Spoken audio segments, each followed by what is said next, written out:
vasberadenheid, dat ek in my vasmaak aan God, leer om in die donker te sien. Nagvisie. Daar waar ek moet wag op die Here. Julle wat jagters is, of julle wat uiteindelik te maak het met teleskoop en goed, sal weet, daar is night vision op teleskope en goed, en dan kan jy nie donker te sien.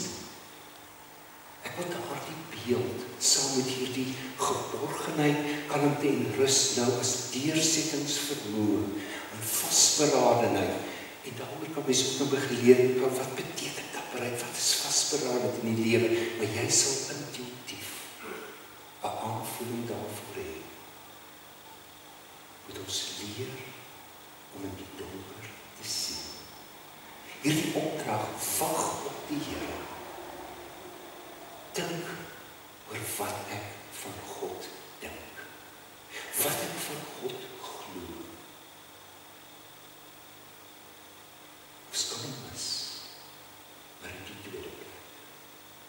Ons moet ook groei by 'n plek uitkom, waar ons in die donkerte, die nabyheid van God, in 'n vreemde land, om die woorde van die psalmdigter te gebruik, waar ons moet wag op die Here se ervaring.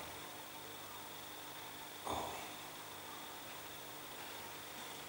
Ek gaan as gebed lees, 'n baie beroemde gebed van 'n Amerikaanse teoloog. Ek moet dit nou net tussen my papiere kry, wat ek neergeskryf het. Dit word 'n gebed genoem, waarmee ek gaan afsluit, serenity. En die woord serenity beteken kalmte en rustigheid. Hulle noem dit 'n gebed. Die teoloog se naam is Reinhold Niebuhr. En jy het waarskynlik al iewers gesien. Ek het al verskeie bordjies en sulke houtsneewerkies en ek hierdie beroemde gebed gesien.